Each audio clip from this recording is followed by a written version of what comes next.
বাবার মৃত্যুতে সন্তান বলে ইন্না লিল্লাহি ওয়া ইন্না ইলাইহি রাজিউন। এক কথায় বলতে গেলে আল্লাহর জিনিস আল্লাহ নিয়ে গেছে।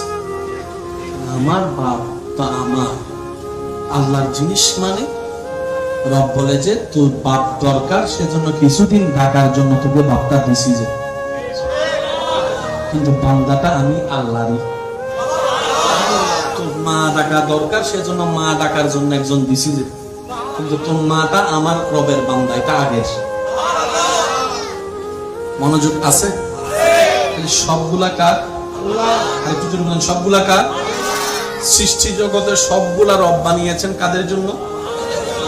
আর আমাদেরকে বানিয়েছেন আল্লাহ। আমাদেরকে বানিয়েছেন রবের জন্য, আল্লাহ নিজের জন্যই বানিয়েছেন। সেজন্য আল্লাহ তাআলা আমাদেরকে দোয়াটা শিখিয়ে দিয়েছেন। বাপ মারা গেলে ইন্না লিল্লাহ পড়ো, মা মারা গেলে ইন্না লিল্লাহ পড়ো, সন্তান মারা গেলে ইন্না লিল্লাহ পড়ো। যার জন্য তুমি চোখের পানি ফেলছো, এটা দুনিয়ার সামান্য একটা মায়া মাত্র, এটা আসল সম্পর্ক নয়। মা বাবার সম্পর্ক সন্তানের সাথে আসল সম্পর্ক নয়, আসল সম্পর্ক আমি আল্লাহর সাথে। এবার ঈমান আনা একটা কথা বলেন, আমার মায়ের উপর আমার যতটুকু অধিকার সন্তান হিসেবে, আল্লাহ স্রষ্টা হিসেবে অধিকার কম না বেশি? আরো জোরে বলেন, কম না বেশি? বাবার সন্তান হিসেবে বাপকে হারানোর জন্য, কান্না করার জন্য এই বাবার প্রতি আমার সন্তান হিসেবে অধিকার যতটুকু, আল্লাহ হিসেবে, বাবার আল্লাহ হিসেবে, স্রষ্টা হিসেবে আমার বাবার উপর আমার আল্লাহর অধিকার কম না বেশি?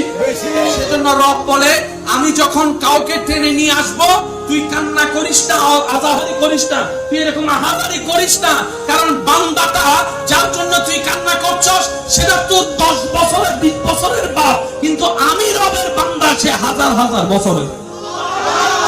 দুনিয়াতে যতক্ষণ আছে তোর বাপের সাথে তোর সম্পর্ক আছে, কবরে যাওয়ার পরে তোর সাথে তোর বাপের কোনো সম্পর্ক নাই, হাসরে তোর কোনো সম্পর্ক নাই, জান্নাতে কোনো সম্পর্ক নাই, কিন্তু তোর বাপ আমার বান্দার সাথে রু জগতে আমার সম্পর্ক, রু জগতে আমার সম্পর্ক, বাবার পিঠে থাকা অবস্থায় আমার সম্পর্ক, মায়ের পেটে যখন তোর বাপ এসেছিল তখনও সম্পর্ক, দুনিয়াতে যখন আসছে তখনও সম্পর্ক, কবরে যখন ছিল তখনও সম্পর্ক, আসলে যখন তোর বাপ উঠবে তখনও আমার সাথে সম্পর্ক।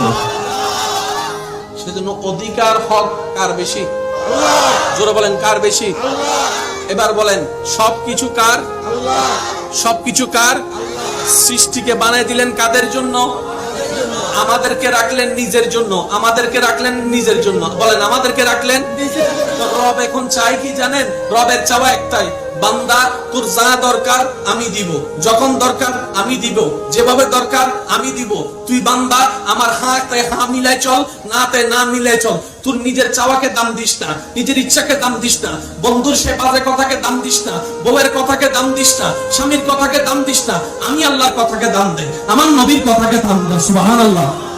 তুই আমার কথাকে দাম দে, আমার নবীর কথাকে দাম দে। তোর যা দরকার চাওয়া আমি পূরণ করব, তোর স্বপ্নকে বাস্তবে আমি রূপদান করব, তোর ঘুম থেকে উঠাটা আমি ব্যবস্থা করব, তোর নিঃশ্বাসটা আমি দিচ্ছি, তোর খাওয়াটা আমি দিচ্ছি, তোর ডগিলা আমি দিচ্ছি, তোর পেটে রাখা আমি করছি, তোর হজম করা আমি করছি, তোর বাথরুমের ব্যবস্থা আমি করছি, তোর প্রস্রাবের ব্যবস্থা আমি করছি, কিডনির ব্যবস্থা আমি করছি। বান্দারে তুই শুধু আমার মনোযোগে থাক, আমার মনোযোগে থাক। তুই কোন রকম চেষ্টা করে দুনিয়ার সামান্য হায়াতকে আমি রবকে খুশি করে আসার চেষ্টা কর।